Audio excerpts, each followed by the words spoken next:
Hello and welcome to Fishy Work Episode 4, Union Power. In this episode, we're going to be speaking with Bright Maté Kweku Chai, a former fisher and boatswain on industrial trawls, semi-industrial and artisanal vessels.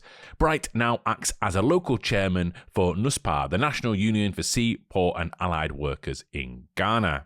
And we're also joined by Vanessa Jaiteh, a senior research scientist at the Centre for Development and Environment at the University of Bern in Switzerland.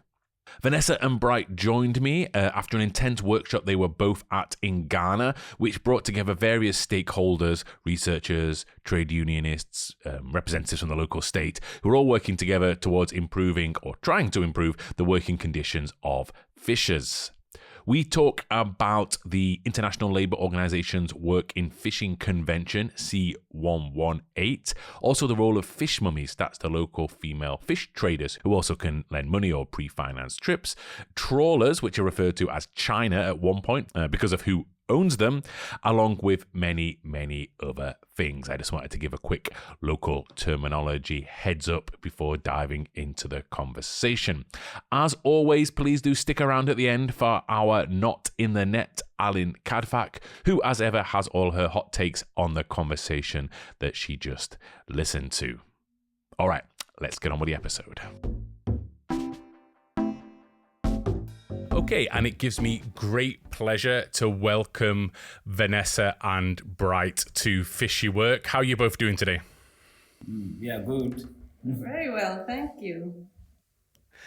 Great. I'm really excited about diving into the discussion and finding out about fish work in Ghana.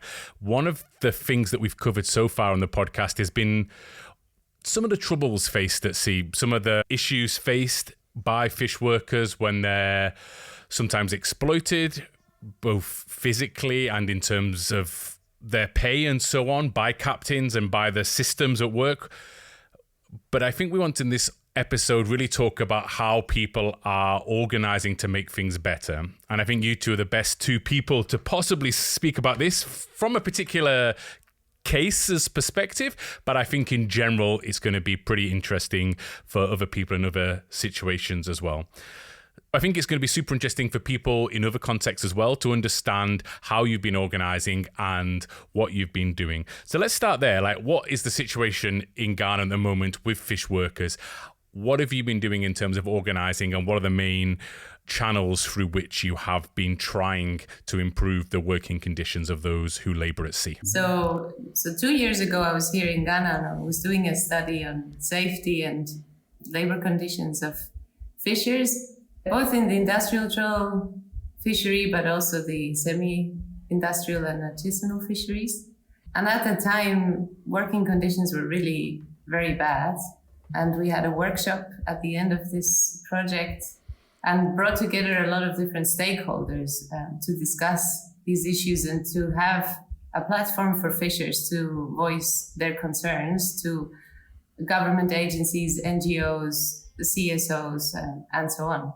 And I think after that, in the 2 years that have followed, we've seen a really big push to support fish workers, bring in better conditions. Ghana has just ratified C188, the Work in Fishing Convention of the ILO. So I think on the policy level, we've actually seen a really big development.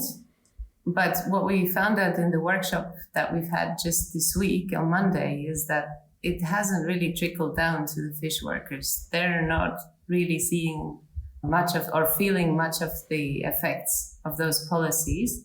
And some policies that are supposed to benefit them, such as contracts, we found that they have some hidden disadvantages that nobody, I guess, could see coming. Yeah, for those fishers who are not seeing the change for now, is that we requested for contract papers, which we have. We requested for a union, which we have. We requested for medical examination, which we have. But all these medical examination papers, documents were not given to them. They will not give you to the contract paper to read or go through and see and understand what is in the contract, whether you like it or not before signing. And after you sign, and then they take it back from you and hide it in the office. And the fishers also are claiming those things were not given to them for them to see. So this is the reason why the fishers were saying they haven't seen the change. So that is the reason why the sailors or the fishers were not having the confidence in the change. Yeah.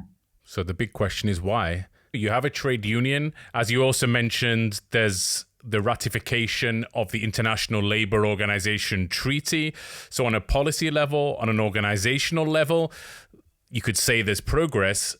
But as you just detailed now, Bright, there are still many, many issues there. So what's the disconnect? Why haven't these changes led to improved conditions for fishers? Okay, I think there are several reasons. One is that fisheries need to be profitable. And some of these policies are very well-intentioned, but they don't work well with the way the system here works. And so when it comes to implementing the policies, you run into all kinds of troubles and you run into resistance from the people that the fish workers actually depend on. So Bright mentioned the crew managers, for example. They are people that represent the license owners, and the license owners are usually high-level officials or well-off people here in Ghana. In Ghana's waters, any trawl vessel has to be Ghana flagged, but it's a system called the beneficial ownership. So behind the Ghanaian license owner, there is still a Chinese owner that operates the vessel. Is that right? Yes. And so the money flows are complicated, and that's why the crew managers can still have their jobs and basically withhold wages from what they call sailors here, fishers. And another example that I'm really interested in my research is this formalization of labor through contracts. So the fishers used to be paid a certain amount. I think it was 800 cedis. 800. And then they would get around 4 cartons of fish, they call it. It's like boxes of fish. And they'd sell 3 to a fish mummy. These are women who buy the fish and they take 1 home for the family to eat. Once the contracts came in, the value of that fish was included in the contract in the wages. So now the fishers don't get carton fish anymore. But that's causing problems. First of all, you can't really come home as a fisher after a fishing trip and not bring home fish. And secondly, it's disrupting the relationship between fishers and fish mummies. And that's a really important socio-financial safety network, which is not accounted for in a Western template for a contract. So it's a well-intentioned instrument, but it's actually disrupting very important networks. And so just today I spoke to 2 fish mummies and they said, all the fishers are coming to us now. Right now it's the closed season in Ghana. There's 2 months where the trawlers cannot go fishing. And the fishers need money and they come to their fish mummies and ask for loans. But the fish mummies haven't been getting fish from them. So they're not willing to lend money to them. That's absolutely fascinating. It totally reminds me of when I was a student and I did a summer job cleaning caravans in France. And we also had our accommodation included, so basically taken out of our wages. And we used to ask, so then can we just stay in a tent and then get that money? And they said, no, because it's in your contract. I really want to zone in on that idea of the relationships, because I think that's really, really key, and maybe something that those people who aren't familiar with Ghana or fish work in general really understand. So the fisher is probably in a whole web of relations at any one time, both onshore and offshore. So I was wondering whether, Bright, you can talk a little bit about the importance of those relationships when you're trying to think through possible improvements, or maybe these are some relationships which can also hold them back as well. As a bosun, we call it here as a bosun. That's a leader of the crew on board, apart from captain, chief engineer. But the Ghanaian leader of the crew is called bosun or boatswain. So when we come back, we have a fish we call logo fish. So the captain gives us that fish, and that fish is what we used to sell to the fish mummies, and they also have a job over there to do, because they don't have any job. If we don't bring the fish, they also don't have a job to do. So we bring the fish to them and they sell, and they also make money from there and pay us. And if we are offshore or we go to sea and there is a problem at home, those fish mummies, we call them to solve the problem. Or maybe you are at risk. You came back home and then any accident, you are sick or you go to hospital, you can call that fish mummies. They will come and help you in terms of financial problems. So those are the value chains of the logo fish or the fish or the shore fish we have been bringing home. And now it's all put in the contract and turned into money for the fishers. So the fish mummies also don't have a job anymore. And the fishers also don't have what it takes to tell the fish mummy that I'm in need, support me in terms of financial. But the shore fish must be given to the fishers so that the fish mummy also can have a job to do. And the contract paper must still be given, and the medical examination and all those things must still be given.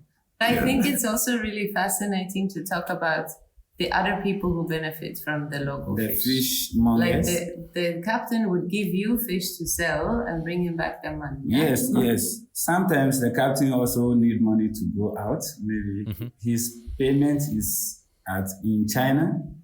They don't pay him over here. So he also give out a fish to the boatswain to sell to the fish mummy and bring the money to them so that they can also use it for their needs. Yeah. What are those needs specifically? Sometimes they go to casino, go to visit their girlfriends, and those are the things. And the girlfriends that cost money. Yeah. Yeah. A lot of money.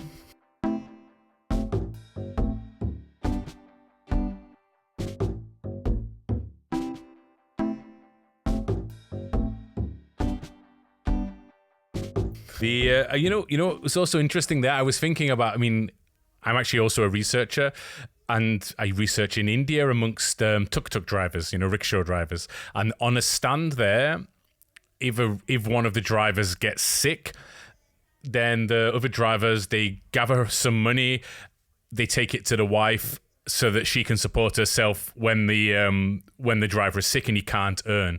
And I think the importance of these informal relations are really, really key, partly for economic security, but also for a much deeper sense of solidarity that can build up over time.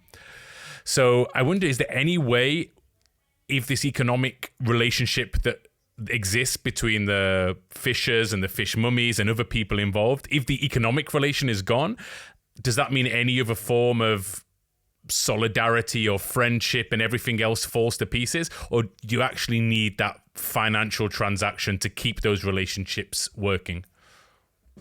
Yeah. For the fishers, they need that solidarity between them and the fish mummies, because the fish mummies always help them. And without the fish that the fisher will bring to the fish mummy can never help the fisher, because you bring me something and I benefit from, and when you need something I also help you. So that is how it goes over there. Yeah. But I spoke to two fish mummies just now, and I have a sense that yes, they cannot help them anymore. They said we can't help them. It's hard to see that they are asking us for money. Maybe their wife is pregnant, they need to buy things and we just can't help them. But it doesn't seem like they're bitter. They understand the reason. It's not the fishers' fault. It was funny also because I said to them, well, the fishers are getting money now, so they could just give you money. And they said, no, they don't do that. And I said, do the fishers save the money? Because they're getting more than they used to. They're supposed to save it for the closed season. And they laughed and said, you know that men are not good with money the way we as women are. Yeah, so I think there is solidarity still. I asked the women if they're going to go back to port after the closed season to see if things improve. And they said, yes, for sure. We'll go back and see if we can get some fish. But they also said that some of the fish mummies they're just struggling too much. And so they're taking a train in the early morning to Accra, and they come and buy things like soap and dishwashing liquid and sell that. And they're trying to make alternative livelihoods. Yeah. A couple of reflections, one on the gendered nature of money, but also about the different, I guess, the earmarking of pay, like things that you decide to do certain things with. I just think that there's this old image of factories in the UK where I'm from. The men used to be paid every Friday, and their wives would be waiting at the factory gates to take the money off them before they went to the pub, because then they would drink the money, and then there'd be no food for the week ahead. Sort of that story reminded me of that. But I also, maybe more interesting is that when you're paid in money versus when you're paid in fish, what does that do to the mindset in terms of what you have? I mean, like does it just fall into a different category in terms of what you can use the money for? And does it take time to unlearn those categories? Yeah, when you pay in fish and the money, the reason why we want the fish is we create a job also for someone to do. And the money, when I take the money instead of the fish, I take it for my own, for myself. And the other person don't have a job to do. Mm-hmm. Do you get what I mean? Yeah, so when the other person don't get a job to do, when I blow up my money and I'm in need of money, that person can't help me because he don't have a job to do.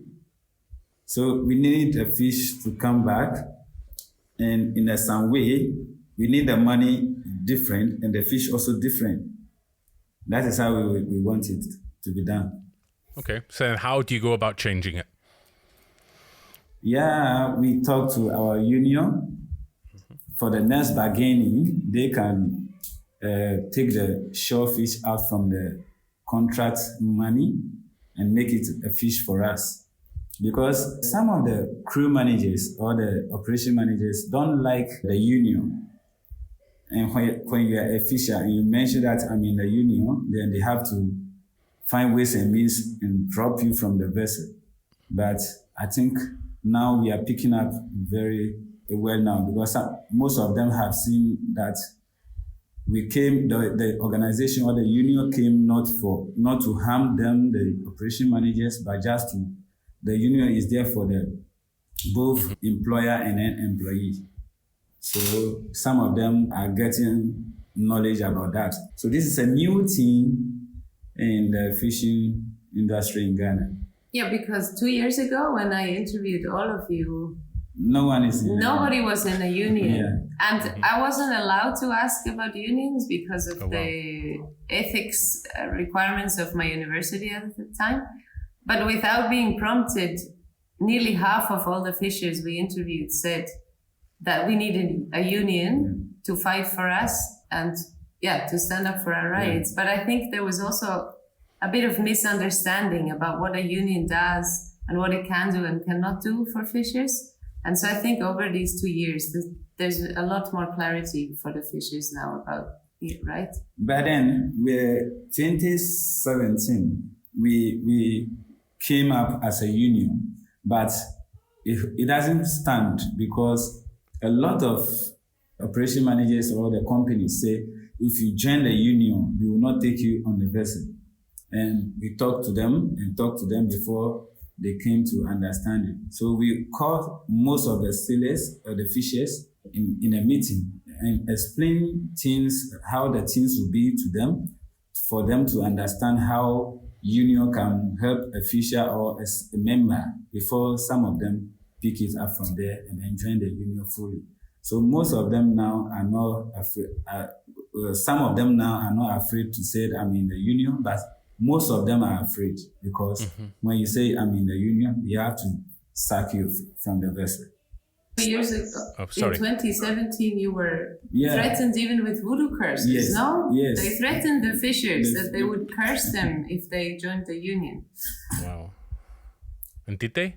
They threatened me. Some say they will take me to Benin. Some say they will take me to North. And they are going to kill me. Togo, they are going to kill me. I said, I just had enough. If you want to kill me, you can go and kill me because I know I'm doing the right thing. I'm doing the right thing for the fishers, and I'm standing on the behalf of the fishers to bring the union. So from me, myself, they blacklist me from the companies. I can never join any vessel to go to sea again. Sorry. So these are fascinating things to me because when they say we send you to the north or to Benin, those are places where the voodoo is still strong. Yeah. So it's fascinating to me because, again, when we think of Western concepts of what is decent work and, you know, what's a good policy, we don't take into considerations these other dimensions, but they are very real here. And so, yeah, I think it's all important to learn about what forms part of the way reality works here, and then to try and mend it together with those good policies and templates that we do have. Of course.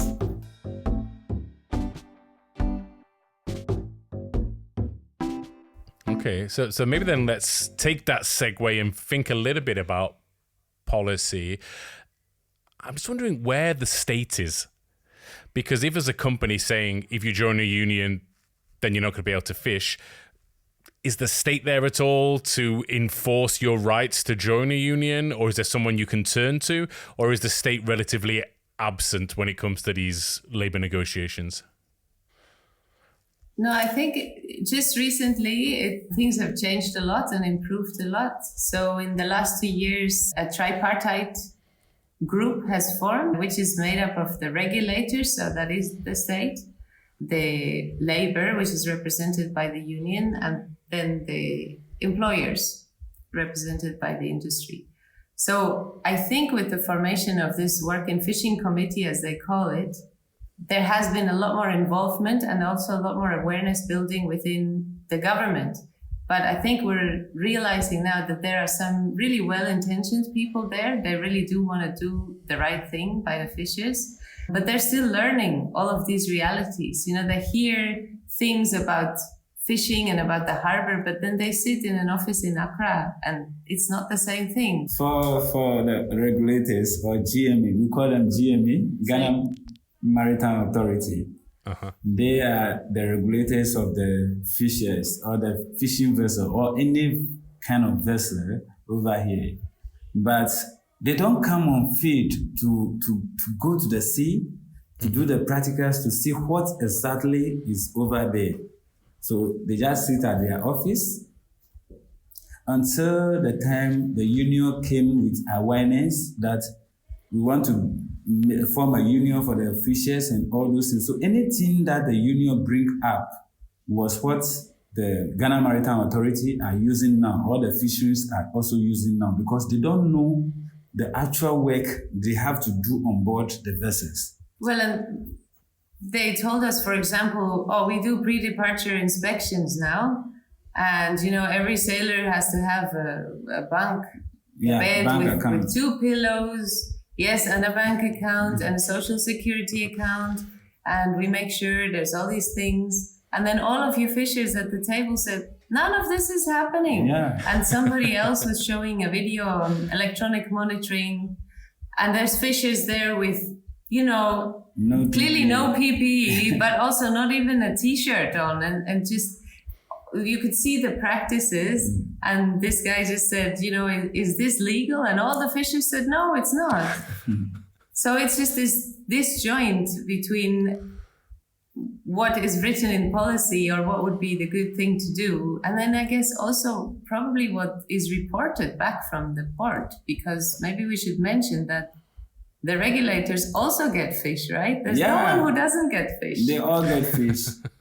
When you come, and then the fisheries man will come and say, "The captain, look at the nets you are using. is small. It's not up to the measurement. The mesh size is too small. So the captain will just say, "Oh, take this fish and go." Then they take the fish and then the mesh size is fine. Yeah. And then the maritime man, Ghana Maritime Authority man will come, Captain, this thing are not good. It's not, oh, take a fish and go. Then they take the fish and they leave and go. So a lot of things are happening. And those are the blockages.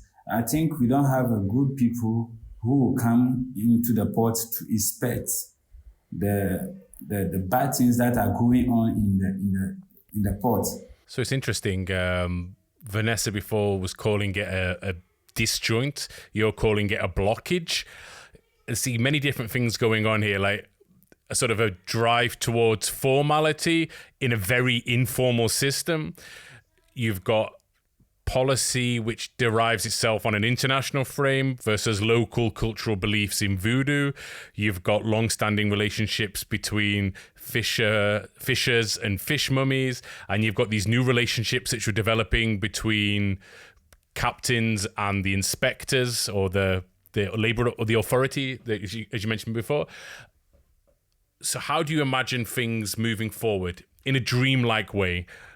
So imagine 5 years down the line, what's the perfect situation for fisherfolk?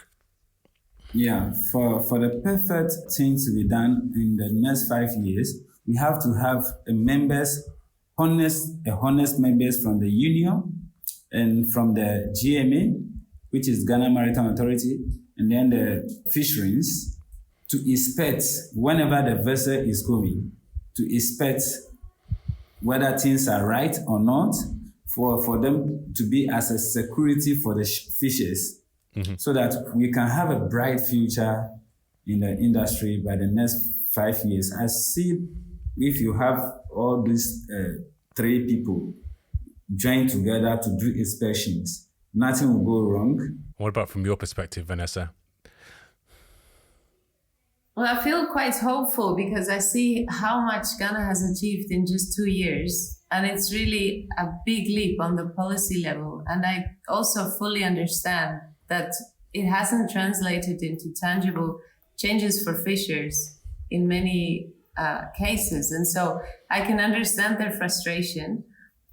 But from what I can see, I know, first of all, that policies take a long time to come about and to be implemented.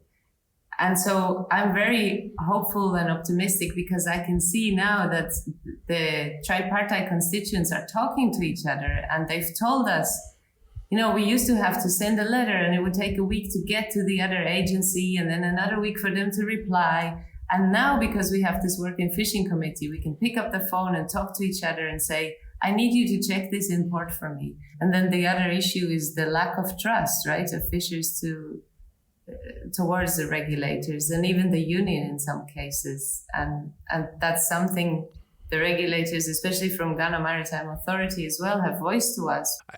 I wonder if, and really I only have 2 more questions, I promise. I find this totally fascinating. But I wonder if the issue of trust relates in some way on the other side as well, on the side of the authority and the side of policymakers, because they gather knowledge in a very different way. Right? The knowledge which is gathered by fishers is through experience. It's through their body. It's through their work. It's from being out at sea. Things they see with their eyes and feel with their hands. That sort of knowledge is somehow not put on the same level as knowledge which is gained in other ways. And is there any way to close that gap? To me, the solution is that regulators and policymakers need to have more exposure to the beach, as I'm calling it. It's actually the vessel. I'm not saying they have to go on fishing trips, but they have to engage with fishers directly and not get it through some third-party report. And I think that's also a part of the issue, because here and in many other places, you have these hierarchies where it's almost impossible then for someone from government to actually go and speak to a fisher on a one-on-one basis.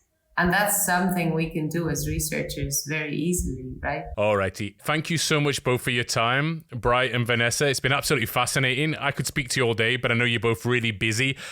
And I know I also asked you to turn off the air conditioning unit so the sound's a bit better. So you must be really hot. So I don't want to keep you any longer than necessary. Thank you so much for coming on Fishy Work. Thank you too. It's been a pleasure. We look forward to hearing it.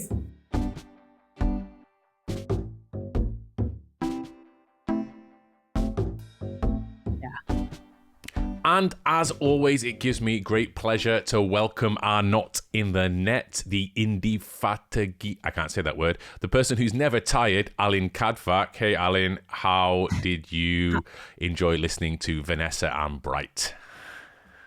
Oh, that's excellent. I learned a lot, actually. And, this is so interesting when you invite people from who actually have been working on unionizations and have been working with fish worker for a long time. And Bright himself has been a fish worker himself. So it's very rich experience to listen to. Ah, wonderful. Okay, so what should we take away from that interview? Actually, you already kind of summarized a bit of that interview for me. So I learned a lot from your summarizations of the last part of the talk.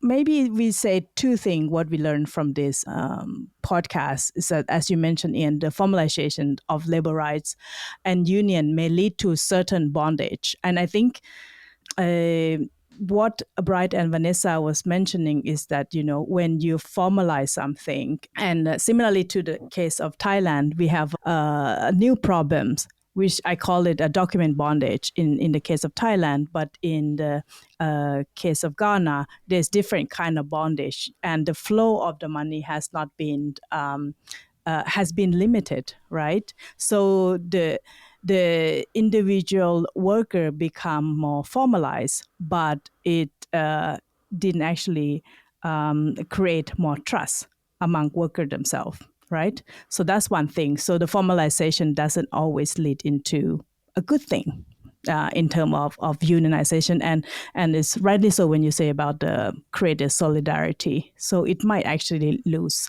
trust within the complex micropolitics of the fisheries within Ghana. Okay, and why was it important? The Ghanaian case is super interesting because the complexity between the mismatch between internal actor and external actor, right?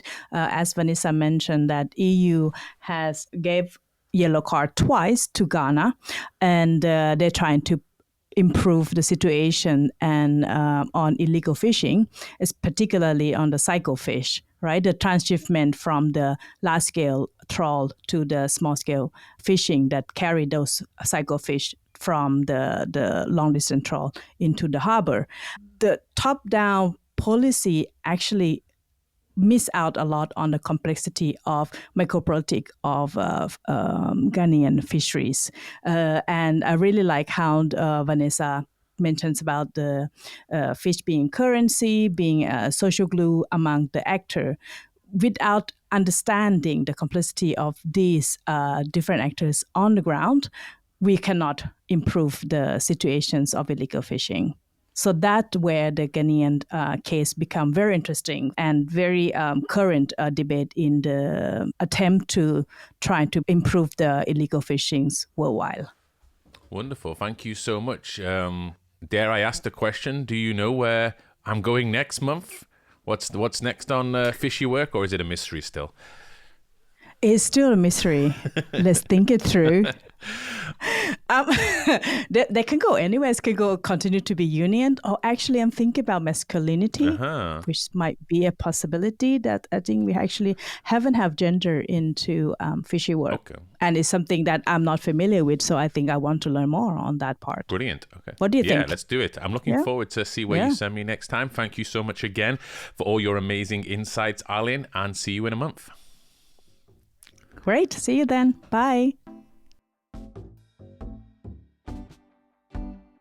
Fishy Work is part of the Just Seafood project, a collaboration between the Swedish University of Agricultural Sciences in Sweden, the University of Ottawa in Canada, the Institute of Social Sciences of the Central Region, Vietnam, and the Cambodia Development Resource Institute in Cambodia. It's funded by the Swedish Research Council for Sustainable Development, FORMAS, and the Swedish Research Council, VR. The project's principal investigator is Dr. Alin Kadvak, and I've been your host, Ian M. Cook. If you would like to get in touch, and we really hope you do, then please go to justseafood.org. That is JUSTSEAFOOD.org. And you can find all of our details there. And not only that, you can also find much more information and research relating to the topic. And you can also find full transcripts of the podcast episodes.